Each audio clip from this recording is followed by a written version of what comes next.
Bonjour à tous et bienvenue dans votre journal de ce jeudi 13 février. Ce soir, on va évidemment revenir sur les très fortes pluies qui ont frappé la Vendée la nuit dernière. Les pompiers sont intervenus toute la journée un peu partout dans le département pour assécher des caves ou dégager des arbres. Une attention toute particulière d'ailleurs pour Talmont-Saint-Hilaire. Une partie des habitants de la commune a été évacuée. Bibliothèque inondée, une cinquantaine de maisons aussi. On fait le point dès le début de ce journal. Dans le reste de l'actualité, gros plan sur le label Viande de France, une appellation qui doit apparaître le mois prochain dans les rayons. L'idée que le consommateur puisse facilement repérer les viandes issues d'animaux nés, abattus et transformés en France. Et puis découverte aussi ce soir du château de Sigournay avec Tiffauges ou encore Saint-Mémin. C'est un des plus beaux vestiges du Moyen-Âge qu'il nous reste dans le département. La nuit et la journée ont donc été chargées pour les pompiers. Moins touchés que la Bretagne ou même la Loire-Atlantique, la Vendée a quand même essuyé de très fortes averses en deuxième partie de nuit. Une masse d'eau qui s'est ajoutée à tout ce que nous avons déjà eu depuis plusieurs jours. Météo France explique par exemple qu'il est tombé 100 mm d'eau à La Roche-sur-Yon depuis le 1er février, alors que la moyenne habituelle sur le mois en entier n'est que de 71 mm. Conséquence, pas de blessés, mais la terre n'absorbe plus, les fossés et les rivières débordent et certains barrages sont pleins. C'est d'ailleurs une explication probable à la situation actuelle de Talmont-Saint-Hilaire. La commune est traversée par le Perret, une rivière qui se jette dans la mer, mais qui de l'autre côté de la commune a également un barrage et celui-ci déborde. Alix Solanos. Talmont sous l'eau. Ce matin, le Perret est sorti de son lit et c'est quasiment tout le centre de Talmont qui se retrouve les pieds dans l'eau. Là, c'est étonnant de voir une eau qui monte aussi haut. J'ai jamais vu ça, quoi. Et puis les rues bloquées tout autour, c'est un peu effrayant, quoi. On a vu ça à la télé, mais c'était loin, loin, loin. Et là, c'est chez nous, quoi. Dans la petite bibliothèque de la ville, on ne peut que constater les dégâts. Les plus belles collections ont pu être mises en hauteur, mais l'eau est arrivée trop vite pour sauver tous les ouvrages. Oui, mais c'est fichu. Ouais, c'est fichu. 11h30, le temps passe et la situation, elle, semble empirer. L'eau continue de monter sous le regard impuissant des habitants. On commence à prendre l'eau. Voilà, il y a 10 cm. Il faudrait que ça s'arrête, ça serait bien. Voilà. Dans la rue du centre, les pompiers vont et viennent. La priorité, évidemment, c'est la sécurité des habitants. Curly, ce petit chat et sa propriétaire ne sont pas prêts d'oublier cette journée. Oui, on nous a demandé d'évacuer, oui. Et on n'est pas encore vraiment inondé, mais ça commence, donc on a tout surélevé, puis on verra bien. D'accord, il vaut mieux éviter de sortir pour le moment tant qu'il y a de l'eau encore. Un peu plus loin, les gendarmes font le tour des habitations pour prévenir, rassurer et informer. Ça va monter encore, ils vont vers le barrage ou quoi là? Le problème c'est que c'est en marée montante, donc ça risque de monter. Donc ici, c'est le chenal du Perret, c'est que de l'eau. Donc c'est toutes ces zones-là où on risque d'être ennuyé parce que c'est le point le plus bas de la commune. On est en fait ennuyé avec le chenal du Perret qui traverse l'agglomération de Talmont-Saint-Hilaire. Donc en fait, d'un côté, on a en amont le barrage de Saurin qui en déverse, c'est-à-dire que l'eau passe par-dessus, donc on ne peut pas l'arrêter. Et en aval, la mer, et donc on est lié en fait au coefficient de marée. Ce matin, une trentaine de pompiers étaient sur les lieux et le plan communal de sauvegarde a, lui, été déclenché. Alors les images que vous venez de voir datent de ce matin. Depuis, une nouvelle marée haute a eu lieu et c'était un peu la crainte des secours que cette marée montante fasse grimper le niveau de l'eau à Talmont. Ça n'a finalement pas été le cas. On s'attend maintenant à des pluies moins importantes. À partir de ce soir, de demain, un régime plus normal qui devrait permettre un retour plus rapide, en tout cas nous l'espérons, à une situation mieux maîtrisée, même si les intempéries ne sont pas terminées. C'est pour ça qu'une posture de vigilance reste maintenue. Le plan communal de sauvegarde à Talmont, comme dans d'autres communes du département qui sont touchées, je pense à Mareuil, je pense à Mouilleron-en-Parède, reste en vigueur, avec une surveillance permanente du niveau de l'eau et notamment de la situation des barrages qui est sous contrôle mais qui appelle encore une fois ce niveau de vigilance, d'attention et de réaction si c'est nécessaire. Alors vous venez de l'entendre, il n'y a pas que Talmont-Saint-Hilaire qui a été touché par ces très fortes averses. De nombreuses autres communes du département subissent quelques dégâts. On parle d'une bande de 30 km, Talmont, Avrier, La Châtaigneraie. Grégoire de Châtillon. Il y a de la boue partout. Voilà, il y a de la boue partout. On vient de vider les pétrins pour mettre tout à la poubelle. Tout était débordé. Les pattes sont fichues, tout est fichu. Voilà. Quelques heures plus tôt, L'eau atteignait ici jusqu'à 50 cm de hauteur. Tout est arrivé très vite dans cette boulangerie de Saint-Florent-des-Bois. On ne s'est pas rendu compte, l'eau est arrivée par l'arrière du fournil et en 10 minutes, on a été inondé, 50 cm d'eau dans le fournil et la cave bien plus que ça, quoi. La cave, la voilà. Les pompiers sont sur zone pour pomper l'eau pendant que le boulanger tente de sauver ce qui est encore sauvable. Les propriétaires de la boulangerie n'avaient jamais connu une telle inondation. 100 mètres plus loin, le propriétaire d'une pizzeria découvre à son tour sa cave inondée. Plus à l'ouest, dans la commune d'Avrier, ce ruisseau est sorti de son lit. Ce ruisseau vient de la route des Moutiers, il s'appelle le Trousse-Poil. De nombreux bâtiments se retrouvent sous l'eau. Cet habitant constate l'ampleur des dégâts autour de sa maison. Avrier n'a pas été épargné. Il y a la route de Longy et la route de Luçon qui ont été partiellement coupées. Une quinzaine de maisons inondées. Donc on attend la décrue. Au château d'Olonne, c'est le ruisseau du Tanchette qui a débordé, inondant le secteur entre le centre-bourg et les espaces commerciaux. Aucune habitation ni bâtiment n'aurait été signalé comme inondé dans la commune. Alors côté prévision, la Vendée est ce soir en alerte orange inondation pour le lait.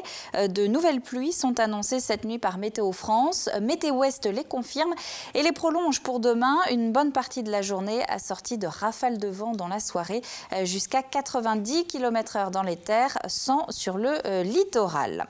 Dans le reste de l'actualité, un mot maintenant de Fagor-Brandt. Le tribunal de commerce de Nanterre vient sans surprise d'accorder un délai supplémentaire de 15 jours aux candidats à la reprise. On en parle évidemment dans le journal de demain.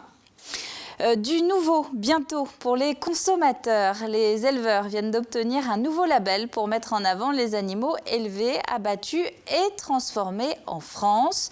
Viande de France, une traçabilité officielle et facilement repérable qui associe les transformateurs et les distributeurs 1 an après l'affaire des lasagnes au cheval. Pierre Dalicieux. Voici aujourd'hui à quoi ressemblent les différents logos indiquant que votre bœuf, votre porc ou encore votre volaille est bien d'origine française. Des logos tous différents les uns des autres. Résultat, dans les rayons, c'est un peu la confusion. Je pense qu'on est en train de perdre de consommateurs en fait. Fin 2014, les choses vont changer. Toutes ces barquettes d'origine française, bien sûr, porteront une de ces étiquettes.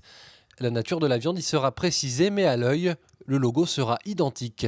Il y a tellement d'appellations que effectivement, oui, ça peut tout à fait simplifier. Ouais. Au moins, on n'est pas perdu, quoi. On s'y retrouve facilement. Je pense que ça peut être une bonne opération. Autre nouveauté, et pas des moindres, si aujourd'hui la viande doit être née, élevée et abattue sur le territoire pour être d'origine française, eh bien avec ce futur label, la viande devra en plus être transformée en France. Par exemple, la viande de cochon, elle est produite, elle est valorisée et transformée en France, comme une usine chez nous, Fleury-Michon, pourra poser ça seulement sur des porcs français et transformés dans ces usines. Du côté des éleveurs, on se réjouit de ce nouveau label, particulièrement ici où on ne produit pas uniquement de la viande bovine. Chez nous, c'est d'autant plus important d'avoir un logo commun à toutes les viandes parce que c'est vrai qu'on produit à la fois du canard et à la fois de la viande. Et demain, l'ensemble de notre production sera valorisé et sera reconnu sous le même logo.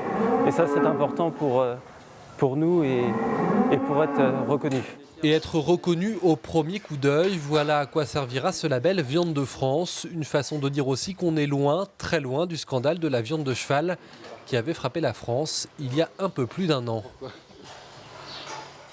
L'heure des choix d'orientation approche à grands pas pour aider et guider ceux qui ne veulent pas forcément rester en classe toute l'année et qui souhaitent plutôt commencer à apprendre très concrètement un métier. Esfora et Aforbat organisent samedi leurs portes ouvertes. Carreleurs, coiffeurs, charpentiers, matelots ou encore employés de vente, chacun pourra rencontrer formateurs et apprentis pour se faire sa propre idée. Le fait de venir avec les parents, comme je disais tout à l'heure, de visiter les classes, de rencontrer les professeurs, et on leur explique de quelle façon on travaille, ils sont sécurisés, ils sont suivis, tout ça, si vous voulez, ça rassure les parents. Le jeune, déjà, le fait de venir découvrir, de se rendre compte comment ça se passe, et qu'il n'est pas tout seul, parce qu'il y a quand même 1350 jeunes, c'est énorme, hein. Et honnêtement, c'est une porte ouverte. Et là, les gens découvrent notre établissement, ils repartent en disant effectivement, notre enfant sera vraiment bien dans cet endroit-là. Les portes ouvertes Esfora et à Forbach, ce sera donc samedi de 9h à 18h. Ça se passe à La Roche-sur-Yon, rond-point du Coteau. Et puis samedi toujours, le matin, portes ouvertes également au centre de formation des métiers du médico-social. Et puis toute la journée, portes ouvertes sur le pôle universitaire lyonnais. Et puis comme chaque année, les deux événements sont en général simultanés. Au même moment que ces portes ouvertes dans les écoles, les forums pour les jobs d'été s'organisent. Il y en a au moins 2 ce week-end, un à Saint-Hilaire de 9h à 13h et puis un autre à Olonne-sur-Mer de 10h à 13h puis de 14h à 17h. Un nouvel épisode à notre chapitre municipal maintenant. On parle régulièrement des candidats de vos communes depuis plusieurs semaines, mais encore faut-il qu'ils le soient officiellement. Chaque liste doit être déposée à la préfecture d'ici au 6 mars, sinon pas d'élection possible. Carle Laboureux. Les bulletins de vote, par contre, noir et blanc. Adjointe au maire sortant de Boufféré, Marie Le Breton a décidé de se relancer dans les élections municipales, mais cette fois-ci en tant que tête de liste. Une liste complète que la candidate et l'une de ses colistières viennent d'ailleurs déposer ce matin-là en préfecture. Un acte dorénavant obligatoire pour tout candidat, dans une commune de plus comme de moins de 1000 habitants, mais un acte qui donne également en quelque sorte le coup d'envoi de la campagne électorale. Le sentiment, c'est de passer maintenant à autre chose et de préparer confortablement et sereinement nos projets. C'est-à-dire que pour vous, là, ça y est, c'est lancé, quoi. Les municipales sont ouvertes. Les municipales sont ouvertes. Mais une liste déposée n'est pas automatiquement enregistrée. 3 étages plus haut, c'est ici qu'elle va être traitée. YOU Michel 28 5 55. Chaque nom de chaque liste est saisi dans une base de données nationale. Objectif, vérifier, contrôler et surtout valider. Le ministère de l'Intérieur effectue chaque soir un certain nombre de vérifications, notamment de vérification de ce que l'on appelle des doublons, qui consiste à voir si un candidat ne s'est pas inscrit dans plusieurs communes. Et seule cette vérification peut être faite au niveau central. Et ce n'est qu'après ces contrôles, soit dans les 4 jours après son dépôt en préfecture ou en sous-préfecture, que la liste est officiellement enregistrée. Ouvert depuis jeudi dernier, le service de dépôt des candidatures accueille les candidats jusqu'au 6 mars, 18h pour le premier tour. Un mois durant lequel la dizaine de fonctionnaires affectés exclusivement à cette tâche va enchaîner les rendez-vous. Rappelons que la Vendée compte 282 communes et qu'en 2008, lors des dernières élections municipales, près de 500 listes s'étaient déclarées avec plus de 8300 candidats. Et à Boufféré, où le maire ne se représente pas, outre la liste de Marie Le Breton, il y aura également celle de Florent Limousin. Et puis vous avez pu apercevoir en fin de reportage Thierry Cousseau. Lui est candidat de la gauche aux Herbiers, où se présentent également les députés Véronique Besse et Myriam Violot, actuelle adjointe à la culture. Et puis pour être tout à fait complet, nous avons entendu hier 2 têtes de liste de Talmont-Saint-Hilaire, où 4 listes se présentent en tout. Nous entendrons les 2 autres demain, vendredi. Un mot de sport à présent avec Thomas Voeckler qui retrouvait la compétition aujourd'hui. Première étape du Tour méditerranéen et début de la saison pour le cycliste du Team Europcar. Thomas Voeckler n'a pas couru depuis le 20 janvier, date à laquelle il s'était fracturé la clavicule droite en entraînement. Finale du Tour méditerranéen prévue dimanche à Toulon. C'était la journée mondiale de la radio aujourd'hui, l'occasion pour les Nations Unies de célébrer le média en tant que tel, mais aussi de soutenir la liberté d'expression ou encore l'accès à l'information. En Vendée, il y a au moins 7 stations qui ont leur studio dans le département, dont Neptune FM, une radio bien connue des habitants du littoral vendéen et surtout des îlets, puisque le studio est sur l'île Dieu. Visite et découverte dans le journal de demain soir. Quelques images à présent de la répétition de Cavallero, un spectacle d'art équestre mis en scène par Robin Hasta-Luego, dont le père a fait ses armes avec la famille Bouglione. 80 chevaux, 35 écuyers, dont des Vendéens, réunis samedi et dimanche au Vendespace. C'est une terre de cheval depuis très longtemps, puisque depuis 1928, il y a des sociétés hippiques rurales, il y a de nombreux élevages depuis les années 50, etc. Il y a des très bons chevaux qui ont été primés à Fontainebleau et à l'international, dans toutes les disciplines d'ailleurs, que ce soit le concours complet, le concours de saut d'obstacle ou le dressage. Et du coup, le spectacle équestre, ça prend beaucoup, les gens adorent ça et ça touche un public varié. On n'a pas besoin d'être équitant pour apprécier le spectacle équestre. Avant de se quitter, un peu de patrimoine à présent. Direction le château de Sigourney, une véritable forteresse du Moyen-Âge, encore particulièrement bien conservée et que Grégoire de Châtillon a pu visiter pour nous. Bienvenue au château de Sigourney, l'un des meilleurs exemples d'architecture militaire féodale en Vendée. Rebâti vers 1460 sur la base d'un premier château édifié vers l'an 1000, ce château dit féodal, qui signifie qu'il a été construit au Moyen-Âge par un seigneur qui possède un fief, est classé monument historique.